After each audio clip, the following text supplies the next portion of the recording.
The following was recorded in front of a live studio audience at the Studio 21 Podcast Cafe. This is the United Podcast Network.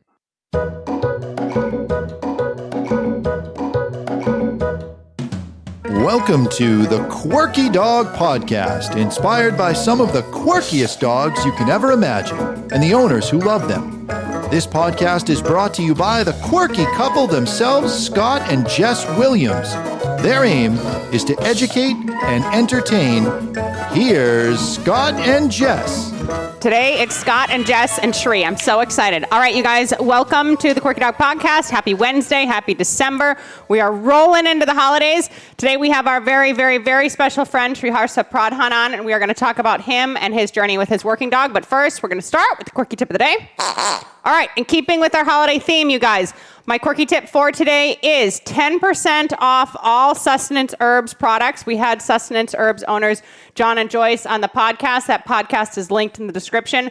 Many viewers and listeners were like, oh my God, I love their products. It's amazing. So with Quirky 10, you guys are going to get a 10% discount off of everything excluding Boar L Immune and the treats that they offer. This offer ends 12/13, so you only have a week to take action. And remember, we have a lot of great stuff that we gave throughout the whole holiday. I'll link all that into the description as well. November was 20% off Natural Dog, $25 autographed and personalized book, Super Dog Tricks by Sarah Carson. Of course, Dawn's offer at Portrait Couture that I've talked about many times. Hounds Black Friday sale is over. You missed it. And last week was Havoc Your Way, 15% off. So please take action on these holiday deals. They're great discounts and products that we love and trust. Shri, welcome to the podcast. Thank you so much for coming on. Thank you, Jess. Thank you, Scott. Shri is like really one of our best friends. He's the most professional friend we have. Scott said on the way here, Shri's one of my favorite people. And today it's exciting because this is your first cigar. Is that correct? Absolutely. I introduced Shri to cigars today. We have a Perdomo 30th anniversary, sun-grown, a little bit on the stronger side. But Shri has a good palate, and he's been picking up all the flavors and telling us all about it. Yeah, everyone's very impressed by Shri here. He's a big wine person with the sommelier training. And our champagne from Nat and Pete, the Cosadars from our 200th episode, we're going to share today, me and Shri, because Shri has a fine palate for champagne as well. So we're going to open that up for me to take part. So, sweetie, you wanted to have him on to discuss this whole journey because he's owned a pretty serious working dog and he's been mostly a companion. You know, the first couple years of his life, he did do some French ring, but he's been a companion and Shri's done a very good job owning this dog responsibly. Yeah, he has a nice male Malinois who's 11 years old now, I believe. He got from a reputable breeder who sold the puppy to him under the pretense that he would be working the dog and putting some good control on him and also, doing the traditional dog sports that we all love to do with Malinois. And Shri jumped in with both feet and did a great job. Did a lot of training for 2 or 3 years in the beginning and was out on the trial field and just did a good job with the dog. But more importantly than that, the dog is a companion animal in the sense that he lives in the house and he treats him basically like a Labrador retriever. And he's respectful of who the dog is. He knows that, when people come over, he's making sure that dog is on a bed and he's keeping up with the training. But he's done an outstanding job because, 11 years with a Malinois, having never had one before, and not having some kind of police report or some kind of problem or having your couch torn apart is a big thing. And you've handled it responsibly, and not only handled it responsibly, but for the long haul. We're 11 years in with this dog. Yeah. And we go over there and the dog loves us, and we got some videos we'll show later of him just being a silly dog. Yeah, he's like a social, Scott says Labrador, he's like a doodle. He's a very social dog. He's got a really nice temperament. Yeah. Really nice temperament. The breeder did a great job with him. And so did Shri. I mean, that's why we want to have him on. And the next Mal I get, I got to have Shri raise him for me. Yeah, exactly. We're done with Mal. So why the heck did you want a Malinois in the first place? Because I have a very high energy individual. Myself, I'm a very high energy individual. And Malinois will fit in my lifestyle because I always go. Mm-hmm. And they are smart. They can pick up commands very easily. And I believed based on your training, you can make the dog a police dog or you can make a good pet as long as the boundaries are maintained. I think that's the most important thing. Everything has to have boundaries. Yeah. Well, and you've done a brilliant job with him. So tell us a little bit about your French ring training, because that's how you first met Scott and how you first came into our life. So I think the most important thing is that once you decide to have a companion animal, which is essentially a working breed from a strong working breed, you have to find out what are the positive aspects and what are the negative aspects. And I thought there is a lot many negative aspects than positive aspects. Then can you live with that? Do you have the proper training methods? Do you have the people who can train? Or can you manage that? It has to be all choreographed in your life. And from my basic understanding, I knew at that time, first I have to understand what it is. So I went to about for a good 6-7 months to Scott. Yeah, you came without a dog. Without a dog. He just observed. He was a very good student. And I spent evening hours, morning, weekend, just learning, because I really wanted to know what the hell I am getting into. And during that time, I've had other people do the same thing. I am constantly trying to discourage them from getting a puppy. Like, this is a lot of responsibility, and it's, a lot of times people get into this sport as a hobby, and then they realize they don't really enjoy the hobby. And now they have this dog that's trained to bite that they're going to have for another 10 years. What am I going to do with this dog? So that's the thing. It's like, I don't want someone to get a dog based on me being there for them for the next 15 years. I'm not going to be there for them for the next 15 years. Who knows? I get injured, things happen, I move. So you need to be prepared when you get a working puppy and there's a local club that you're planning to go to. You need to have an alternative plan if that club dissolves. Yes. If that trainer is no longer available to you. That's a good point. Where to am I bring up. going next? That's a good point to bring up. I need to keep that dog because there is a lot of turnover working. in working dog clubs and the working dog world. Yeah. Go ahead, Sri. Yeah, so then after the first 6 months, I realized that I have the right kind of environment, right kind of training methods. Then I wanted to find out, can I get a dog that fits my lifestyle from proper genetic stock? So being the scientist that he is, this is the most logical approach any human could have to getting a puppy. Exactly. Go ahead. So then I started looking for proper lineage of dogs, either male and female. Then I came to know the breeder. This is what was making me nervous. He's picking like some super strong dog. He's like, I'm getting a puppy out of this dog. I'm thinking, oh my God. And you'd never owned a Malinois before. No. This is not. This isn't like he was a seasoned Malinois. And the father had all the titles, and he was probably one of the big badass dog on the planet. And he is. That's no exaggeration. Yeah. Dog is a great dog. And mom was also pretty. Yeah, very nice dog. Strong. And she was very strong too. Yeah. So I don't think even the breeder thought I can handle that, but somehow I managed to convince her, I guess. Well, and she did know that you were going to be working with us. But tell us a bit about your French ring journey, because this is a weird thing to want to pick up, this extraneous dog sport, and really go all in, hook, line, and sinker. Because I thought if you are training a dog, you have to somewhere trial the dog too, so that you know in presence of other, where do you stand exactly? And that's a very important thing. I mean, you can pat your back after a little training and walking down the sidewalk. Oh, I have done a great job. But no, that's not the case. You have to have... She's very competitive. ...that competitive spirit to know, am I doing everything right? And if you're not doing anything right, go back to your trainer and say, hey, this is where I'm fumbling. I had those moments too. I mean, I have plenty of those moments. Oh, I've had plenty of them myself. And I'm fumbling. And the best thing is the journey, any journey you take, you are going to fall down and you have to pick up yourself, learn to fix the problem, then move ahead. And that is how I got into the French ring. And we trialed. And you were trialed successfully. You did very well. Absolutely. And I enjoyed that, yes. You have to have that time commitment for all these things. I mean, how much time were we talking about? Just ballpark weekly, how much time were you spending working with this dog? Because you got a full-time professional career that's very demanding. Right. And then you got this dog. So that's my second job. Actually. Yes. It was a second job. And it really is like that. It's I would crazy. say minimum of 10 hours a week you were Oh, dedicating. no, way more than Yeah. 10 hours. Yeah. I never took him out in the morning without doing half an hour obedience. Yeah. And in the same thing in the evening, and many evening I used to drive to the Yeah, that's true. You had training. travel Littleton, time. we used to go to Travel Littleton time. to Yeah. train. We were- And weekends also. Yeah. Just, No, you so- were very dedicated, and you went in hook, line, and sinker. And he was living in a situation. Twee, she was home when he first came, right? Yeah, my daughter so was it was there. Shri and his daughter, and he needed to also be a social family member. So How old was Tui when you got the puppy? She was about 16, 17? Yeah.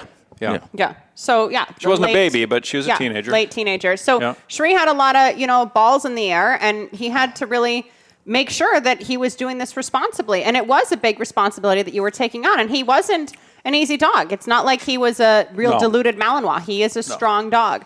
So tell us a little bit. I'm just interested from my perspective because you've had such an extensive history. Did that go out? Scott will Yeah, I got it going We're for you. too bad. I got Shri just drinking champagne. A cigar went out. We got a lot going on up here. We're having him talk into the headset. So you have done the science thing. You're a hardcore scientist. You've done the wine thing. That's another thing that you've dedicated a lot of time to.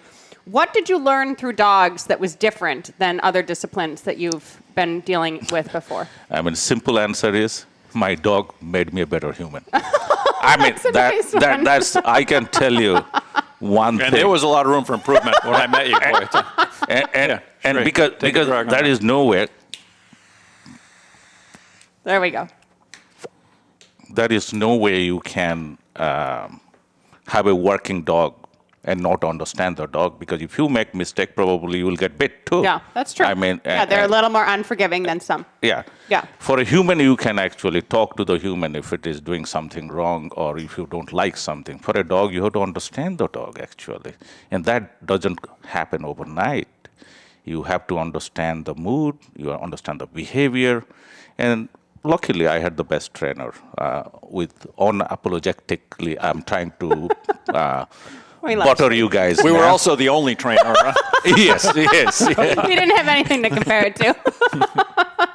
No, that's interesting. I didn't think that would be your answer. So Tej made you a better human. I like that. So then you did sports for how long? Like 2 or 3 years. It was about 3.5 years roughly. Yeah, so 3 to 4 years. And then basically for the past 7 to 8 years of his life, he's been mostly a pet. And Shri has these elaborate parties where, there's multiple courses and wine and a ton of people in He his has house. 20 to 30 drunk people in his house today. And, And nobody has got bitten. No, and the dog is social, but you're taking a lot of precautions, Right. and you're very careful about how you handle the dog. So speak to that a little bit about what it is like and what kind of general rules you have in your household and everything else to keep things safe. One of the major thing of living with him is that the guests are mine, not his guest. Okay. So as soon as the guest enter from the front door of the house only, he is not supposed to go and greet them. It's I greet them. He has to be on the bed, and it's a stay position where the dog is staying, and then I allow the dog to interact with individual I feel they can handle. Not So that he doesn't meet everyone. yeah. Okay. So essentially, there are people who are afraid of dogs. There are people who do not like dogs, and there is no reason for them to be interacting with him. Yep. Like I have people, my neighbors, when they come home, yes, they will go and pet him, and he will flip over, and so as my lab people when they come. But then there are people who are very afraid of dogs. Then there is no point in interacting with a dog that they don't like and they're afraid of. Yeah. That way, if I allow that, I'm letting my dog down, actually. Yeah, in that's true. many respects. That's true. Because there is no mutual trust at Yeah. that point. So you have to be very selective. Yeah. Very insightful, Shri. Yeah. That's true. No, and he's right. It's not only disrespectful to the dog, but it's also giving a dog with a lot of strength, a lot of bite pressure and everything else, the upper hand, if he's sensing this instability. So that's true. So the guests are Shri's guests. I love that. Tej is not greeting the dogs at the door. And then also the dog does not meet everyone. If it's a big party, sometimes you even have him put away. If things are really hectic, sometimes he's put away. And That's he's a good quiet rule being for put away. any companion animal. Yeah. If people are afraid of dogs, that dog shouldn't be going up and getting in their space, creating an uncomfortable situation. Even though the dog may be friendly, the person is stressed. The dog picks up that this person is not giving me some good vibes here. I'm not sure what's up, know? And I, under general rule, maybe 4 or 5 times in the last 11 years, I have made children interact. Okay. Children, smaller kids, I do not allow my dog to interact with them because you never know, they will pull the ear or pull the tail, and the dog will say, "Oh, why the hell they're pulling my tail," and growl or do something. Then there is a issue down there because we don't want a child to get scarred or a dog to bite something out of just hey, you pull my tail, so I am going to. So what children has he met? So I mean, he has met some children on the street if they ask me, and then I tell them what to pet. Like I hold him, and they will pet the back, not pull the tail, not pull the ear, and yes, some of my neighbors. And obviously, children. you can see that the kids are mature enough to take direction and listen and everything. No, it won't be a 3 or 4 year old kid that's coming on a red bicycle and or a tricycle and screaming. Screaming. No, that's not happening. It will never happen. All right. Well, let's show some video of our Teji because we decided we want to have Sri on the podcast a few months ago, and this was a quick interaction we had over at his house, and then Tej was in for boarding last month or the month before. Another one of Sri's parties. Yeah. No, this was just us. He just had us over. But just so you can.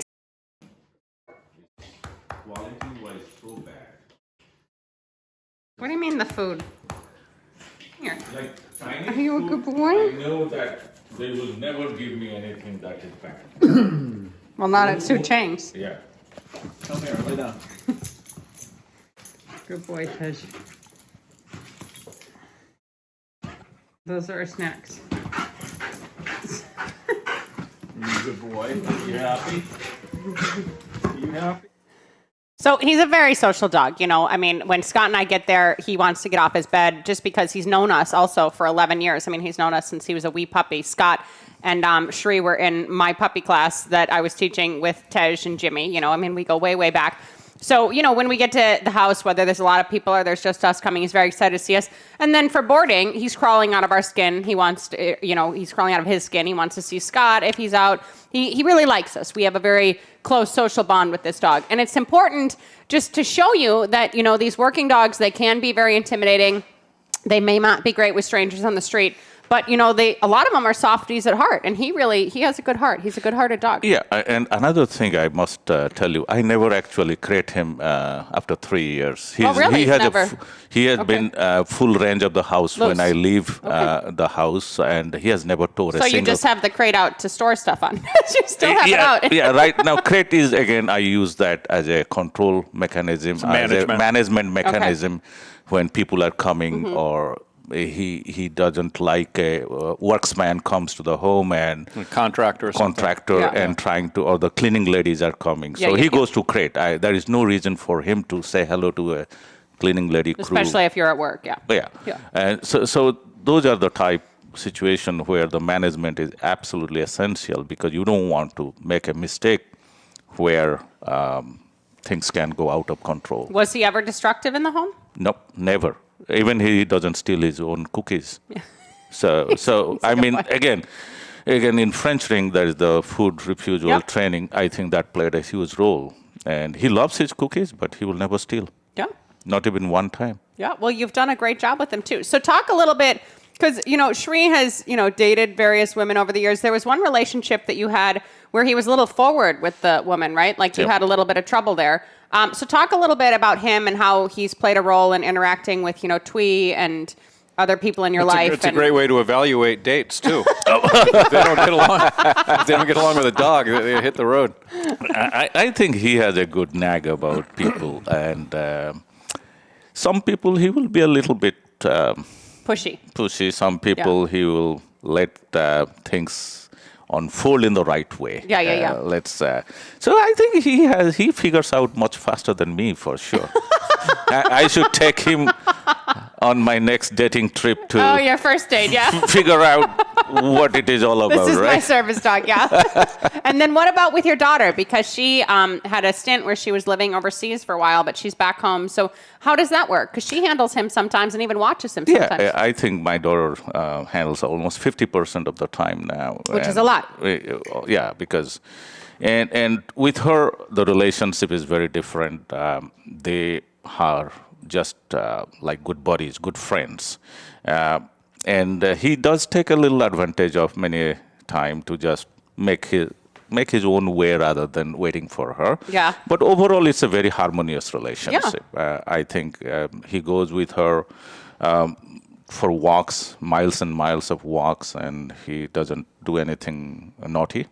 Yeah. He's not pulling her down on the Not street. pulling her or anything down, like that. nothing like that. Well, and it's probably nice companionship for her also. She's home Absolutely, finishing her absolutely. dissertation, and Shree's at biolabs every day, all day, and it's nice to have some companionship. Yeah, and she even managed to put ornaments on him nowadays. So we have Christmas. Dress up, Tej. Yeah, Christmas thing when he will be completely decorated with beeps and or I mean it's hilarious. Sometimes I don't know how he allows her to do all these things, but the pictures comes to my cell phone. Okay, Here he is dressed up as a Christmas tree. As some kind of cartoon character. Light Shree's cigar again. Poor No. Shree. I'm distracted him with champagne.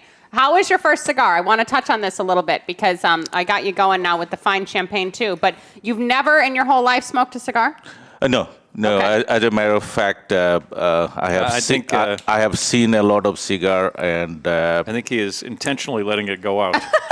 No, I just have him talking and he's drinking the champagne and there's a lot going on. So you do have to kind of nurse a cigar along to keep it burning. I know. I have him splitting his attention Well, I'm just explaining in case. Unlike a cigarette that will burn right down to the butt if you don't smoke it. Oh boy! This tobacco will put itself out if you stop drawing on it. No, this So time. tell me a little bit about this because you guys went over to Dave's office to light this up to begin with. And let me have a puff of yours, hon, because I don't know if I've had this one. I had the lighter one when I tried the 30th anniversary.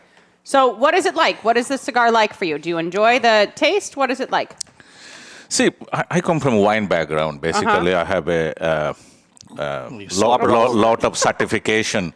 So from Boston University, I had all the level of certification in wine up to the highest level. Then I have the International Wine and Spirit Education Trust diploma, only one exam to go.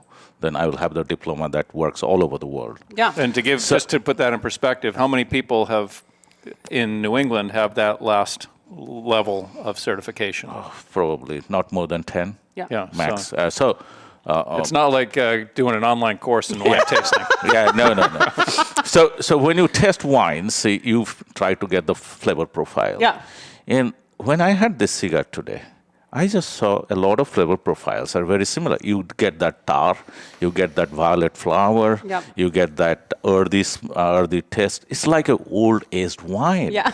And, oh my God! I mean, I was just surprised at how all this nice cigar, nice wine, and probably there are many other nice things, nice whiskey or cognac. Yeah. They all have distinct flavor profile. Yeah. And you can actually capture that and mix and match. I think the champagne and cigar is a great Well, it's a combination. high quality champagne. No, it's interesting though. Once you're honing in your flavor profile, it's funny. One of the guys who's general managers down here came in before they came back, and he's like, "Oh my God, this guy, we're just eating him up. He's never smoked a cigar before. He's calling out all the flavor profiles." But the more that you kind of discern your palate, the more it can transcend across all things. So I think it's fascinating how it's working for you with the cigar smoking, just like it does with the drinking. It's again enjoying all the fine stuff. Again, going back to the dog. Okay. All right. We're over cigars. I wanted to enjoy. Yeah. When people say you can't, this is not doable, I want to do it. Yeah. Okay. Working dog, Malinois, can't be a family pet. Who said? Yeah. You have to have the right things. Yep. And the same thing with cigar. I mean, if you want to do something, enjoy it. Yeah. There you go. Live life. All right. So Sri, I got a question here. So Scott, you have known Scott for a long time. You know Scott very intimately. What did you think when you first met him? How has your perception of him changed? Like, where's your head at I've with advanced Scott? a lot. besides the fact that he's Let bulked me up clean this up real muscularly. quick. Yeah, I spilled cigar ash all over Sri. We're making many faux pas up here today. We'll clean before we leave, Chrissy, I promise. So I think the most, when initially I met Scott, I don't think he took me seriously. he probably thought this guy is another loser who comes with a tag of, I want to have this tough dog to look tough. No, I don't want to look tough. I want to do it. This is what I love to do it. I want to challenge myself. Yep. And it took, honestly, a few months, if not years. We grew on each other. Of dwindling them down. Yeah. No, well, that's true. Scott is the first one to brush someone off when they want to go on this working dog journey. And he admittedly said that early on. Like, this isn't for everyone. And you were persistent. So at first he was like, you're not serious. I don't know what's going on, everything else. How did that evolve over time for you? He told that, why do you want to get a dog? He will bite everybody. And I said, especially that breed of dog. Yeah. No, training a dog to bite and to bite well, to hold on, full bite, and that's genetically what they're bred to do. So that's a lot of responsibility. Yeah. It's a lot of responsibility. You actually warned me so many times.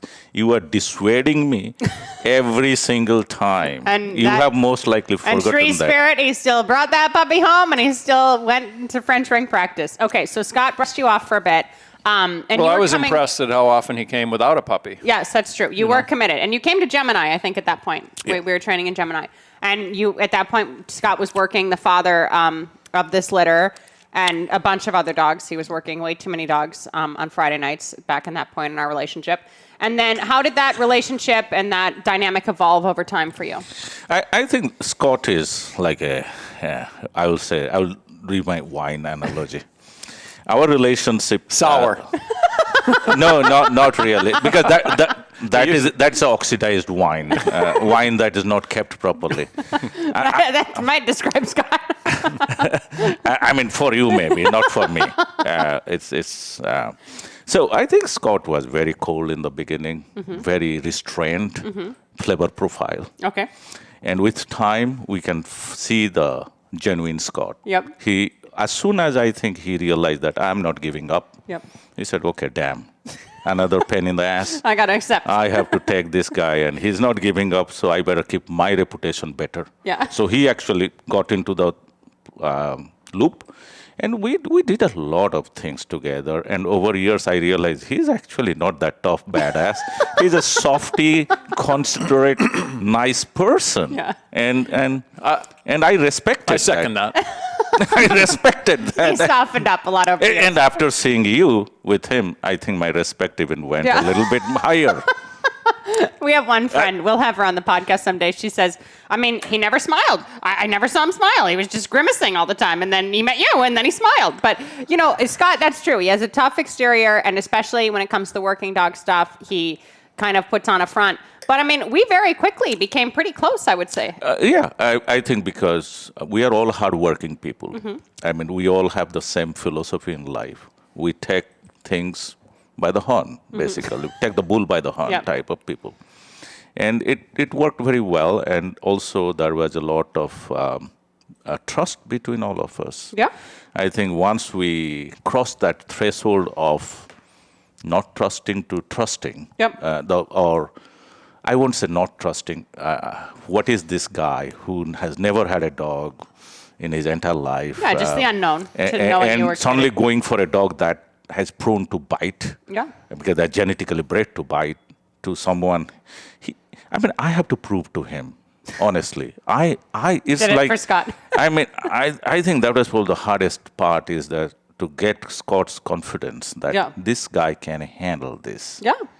And after that, everything was easy. Yeah, you did it. And that's true. There was a mutual trust there. I mean, I handled Tej many times at practice, and there was just this mutual understanding. And we've known Tej for 11 years now. We've seen him pretty regularly throughout his whole life. So he's getting older. What are your favorite qualities about him? I mean, I know he's been the dog of your dreams, but what specific qualities do you enjoy most about Tej? I think he's not a good dog that's going to kiss you. Yeah. He has never kissed anybody. Okay.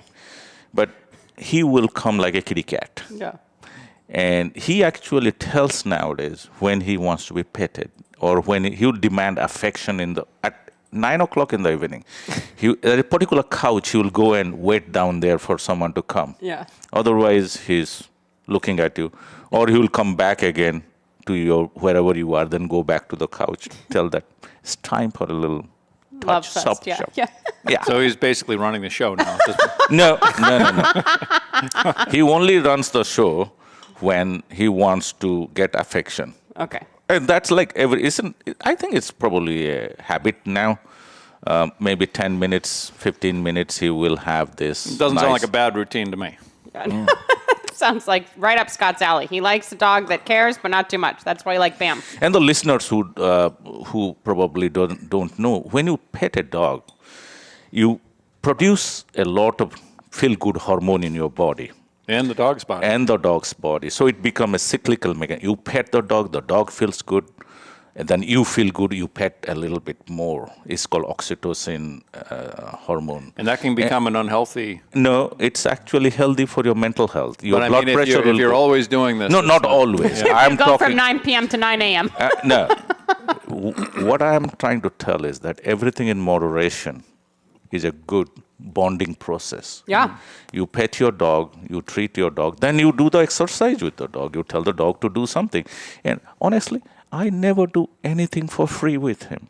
Yeah. He has to do something to get something. No, I will attest to this. Even to eat his dinner, he still has to sit or do positions. The poor So thing at 11. you've enslaved the dog, is what you're telling me. No.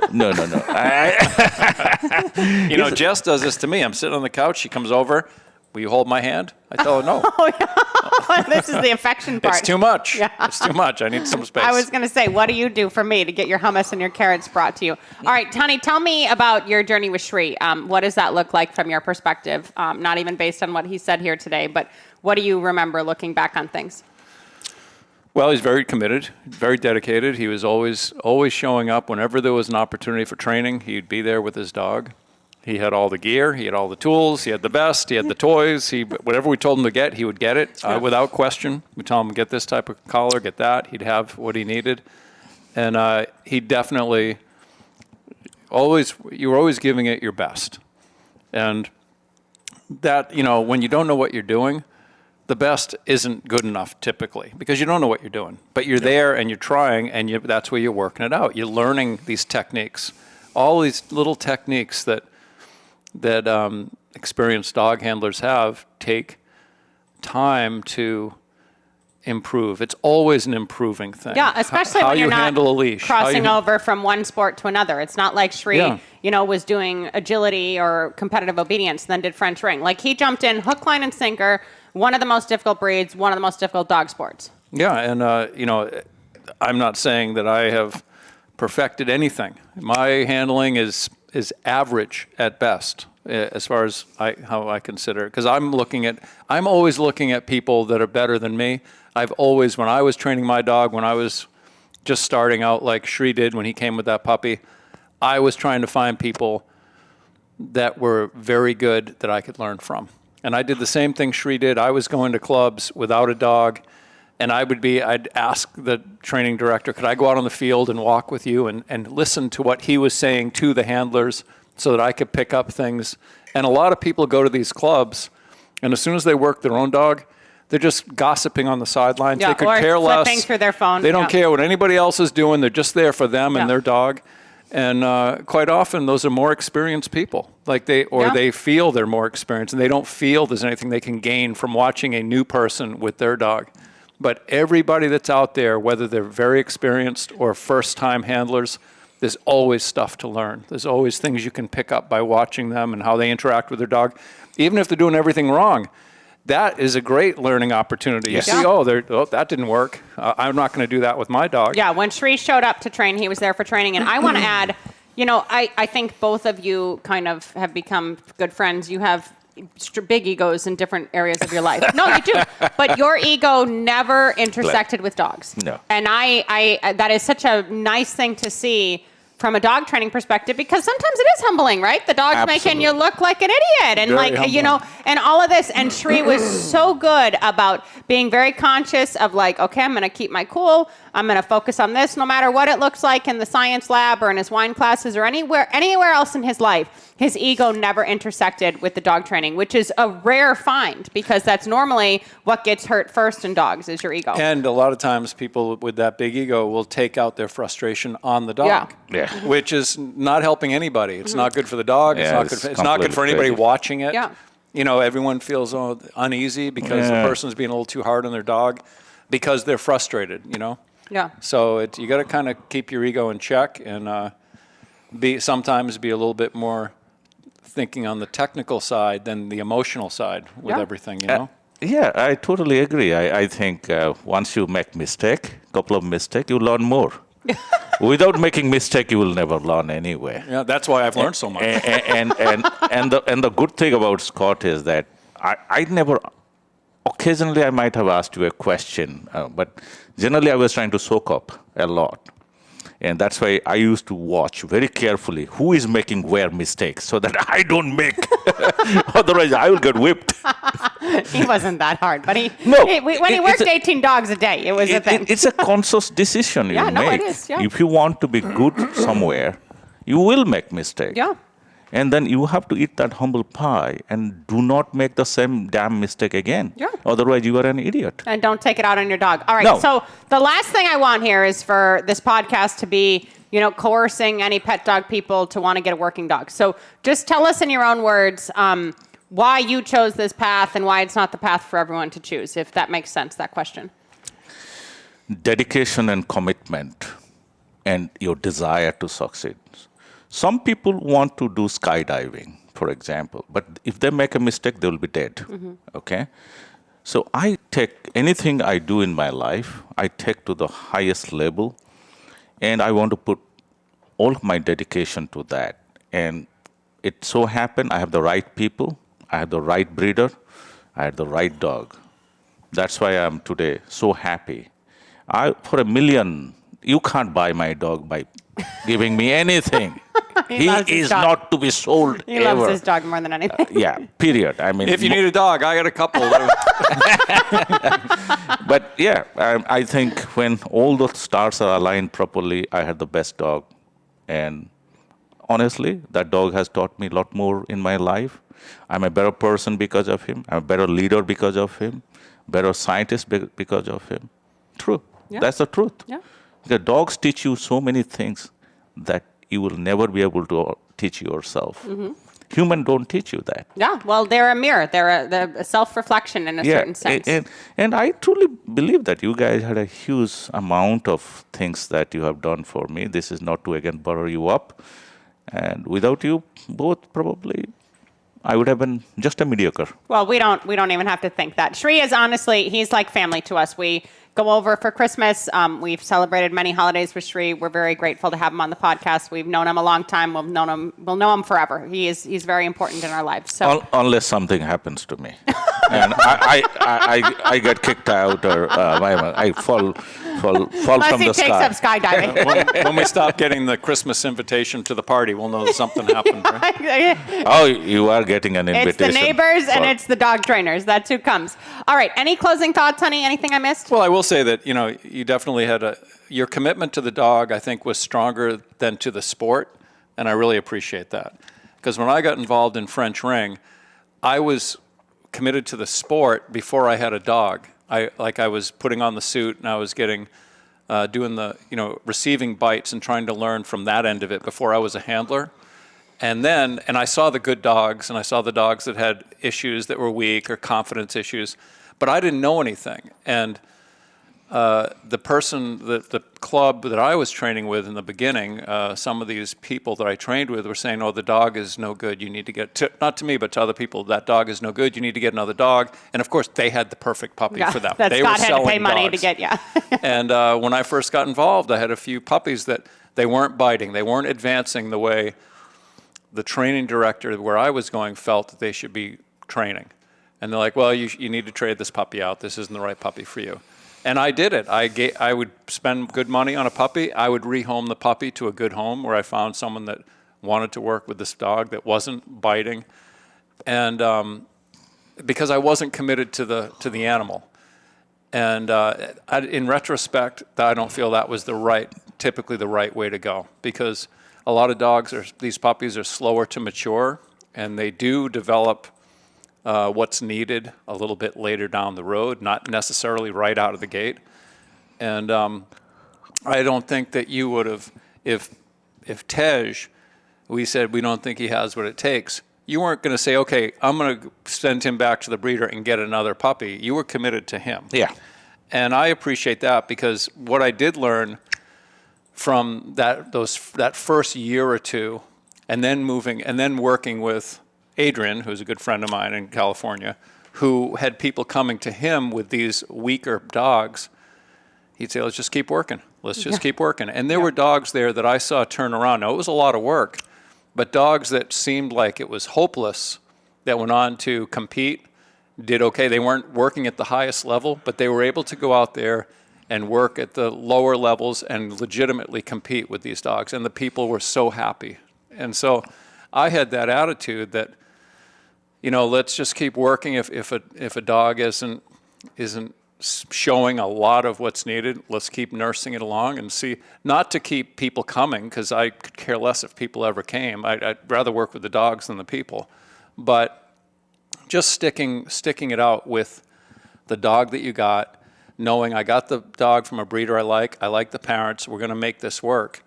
And it wasn't just a smooth sailing. The puppy was difficult. Not at all. When we got Tej, when he was little, he was a pain in the ass. And I have tears. I've welled before on the podcast, but I've never actually cried. But you and Sri committed to the dogs at the same time. Yeah. Like Jimmy and Tej, it was about the dogs. It wasn't about the sport. It wasn't about anything else. And that was the first time in Scott's life that he kind of had a dog for him, to have a dog. It wasn't just sport. It was my companion. It was his best friend. And that's I wanted the to same have journey a dog, that Sri went on. I wanted to have a dog like Sri had.